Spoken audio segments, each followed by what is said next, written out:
So the next thing is a demonstration of the new voting machines, and we welcome Nicole Dorado, the administrator of the Union County Board of Elections, to Vote Summit, and thank her for coming in to show us how the new voting machines will work.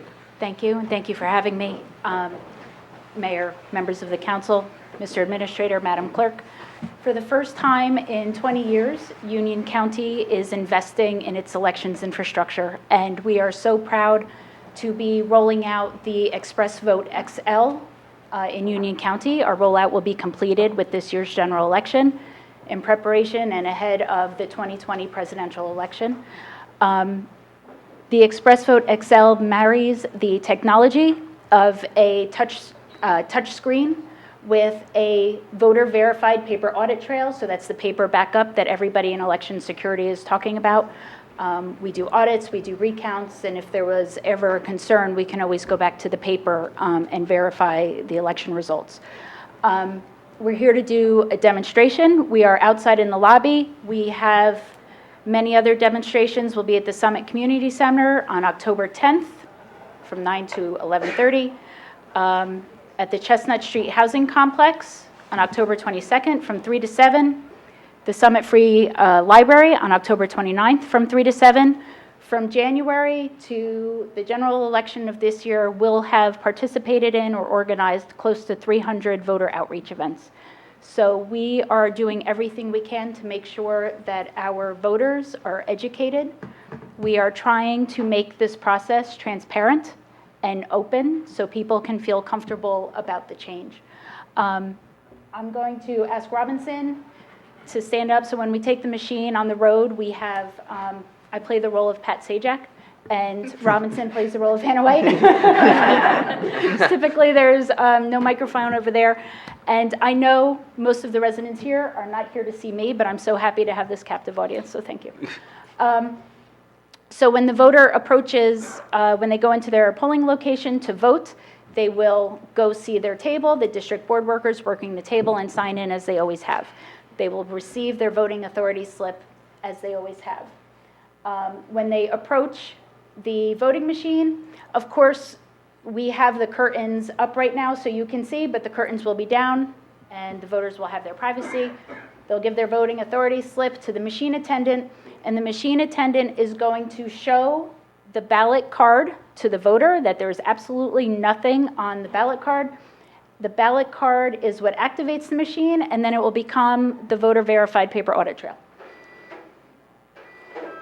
So in a primary election, the first screen that we'll see is not this one. The first one you're going to see is Democrat or Republican. So in a primary election, the poll worker will activate the proper party ballot for you. The poll worker has always done this. It used to be on the little panel on the side of the machine, but now it's on the screen. Everything is on the screen. And after that, the poll worker will step away. And in bilingual districts, you're going to be prompted to select your language. English is the default language selected, as you can see at the green box. So the voter will select their language and hit start voting. You will notice the ballot looks like it has always looked. It mirrors the sample ballot that the voters will receive 7 to 10 days prior to Election Day. And you're pretty much making your selections the same way, except you don't have to feel around for the little button to get the X under the box. What we are telling our voters is to aim for the name. So the candidate who you wish to vote for, you just press their name and the box turns green. If you decide to change your selection, you press it again, and it deselects that person, and you can choose someone else. Should the voter choose to write in a candidate, they would select the contest under the personal choice column, and a keyboard comes up on the screen, type it in, and it's the name is actually populated on the ballot. So as we have in the general election, you'll have your general election ballot. There is a state question on this year, and no school board? No school board, sorry. Okay. So then at this point, you won't have a school board election. Spreading rumors. And at this point, the voter is going to press the green button to select to print their voter-verified paper audit trail.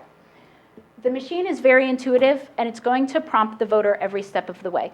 So at this point, the voter is asked, are you sure you're ready to print, or do you want to go back? Say they forgot to vote for the question, they can go back at this point with no problem.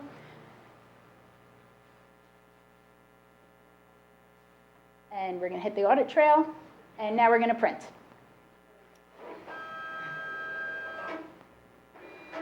So this is what all the hubbub is about in election security, the voter verified paper audit trail. This is where the voter gets to see exactly every selection they've made on the piece of paper, and they verify it. And then they cast their vote, and that's it. And they voted. So we did kind of a study when we did our rollout in Westfield in 2018 in the general election. And on average, it was about 30 to 40 seconds that the voter was in the voting booth.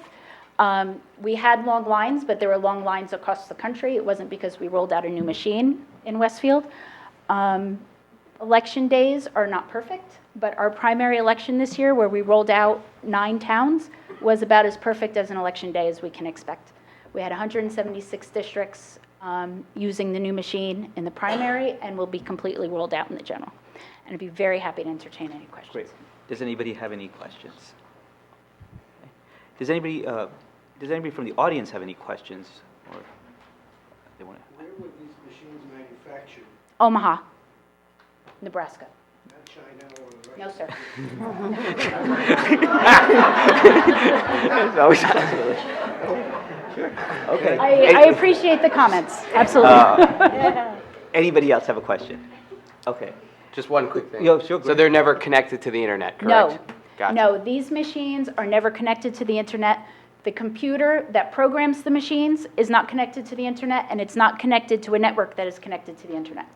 For the purposes of reading election results on election night, I've worked with the county clerk. We secured HAVA grant funding, actually, to have a T1 line installed with firewalls on both sides and MFAs to secure our reading results. So we know on election night there are only 5 computers on the network line.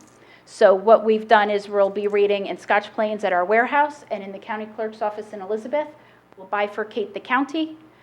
Election results will, perhaps they'll be a little bit slower because previously the county clerk read in 4 offsite locations. So now it's 2, but we know that the system is secure. Amanda, you want to come? What if somebody needs a provisional ballot? If somebody needs a provisional ballots are still available at the voting location. So that would be if you got a vote by mail ballot and you didn't vote it. If your name wasn't in the poll book, that option is still available to voters. So it's not in the machine, it's done right now, it's paper? Yes, it is paper. Provisional basically means we're not sure if the voter is entitled to vote. So we're giving them the opportunity, and then we investigate when it comes back to the office. Great. Yes, sir. Is there still a cartridge in the machine that gets delivered to a central location where it's read? It is no longer the cartridge that was very difficult to get out if there are any poll workers in the audience. It's a USB stick. And it pops right out, and it goes into a secure pouch that goes back to the municipal clerk's office on election night. It is escorted by a sheriff's officer from the municipal clerk's office to the reading location. Marjorie, go ahead. And where does the paper trail go? So the paper, bless you, the paper is also escorted back on election night. We're using county police to assist with that detail. And the paper, along with the machines, are impounded for the 17-day impoundment period. So the paper travels separately from the stick, then? It does. Yes. Anybody else have any questions? Well, thank you very much for coming Thank you. in. Thank you. So this election coming up in November, every polling place in Summit will have these kinds of machines. They will. And the poll workers, I assume, will be trained much beforehand. We start training Saturday, actually, in Summit, and we are hosting 33 training sessions for the general election. And what we found in the primary was poll workers were coming to 2 and 3 and 4 sessions just to make sure that they knew how to handle the machine. So if anybody's watching, I appreciate their dedication because it's important. So we are starting, anybody can come to any one of our 33 demonstrations to our poll worker training. You know, any of the poll workers can come to any one, so it should be convenient. And it is mandatory for all the poll workers working. Great. Thank you very much again. Thank you both for coming in. We really appreciate it. Council President? Yes, ma'am. May I just Yeah, sure, ask sure. a favor? Sure. Nicole, can you just announce the change for the voters who vote at Brighton School? They're moving- Yes, they're now moving to the Cornog Field House. I forgot So the that- address, Rosie, I'm sorry. It's on Myrtle Avenue. Okay, That's all they need to know. But Yes. anyone who voted or is registered to vote at Brighton School will now go to Cornog, which is right next door. we will be mailing postcards to every voter, like the second week in October they'll go out. If they go out sooner, people will not Will pay it, attention you know, to it. people get the ballot on And the it will ballot be on on the sample ballot, yes. Okay, great. Yes. That's good. And Okay. the instructions for the new voting machine will also be on the sample ballot, so I encourage everybody to read them before they go to the polls. Wonderful. Okay. Oh, Mark, did 5 you? Myrtle? That was it, it's 5 Myrtle. 5 Myrtle. 5. Got it. Okay, got it. Okay. Thank you, Mark. Thanks, Mark. Okay, thank you very much Excellent. again. Thank you, Thank you. guys. Okay. Thank you.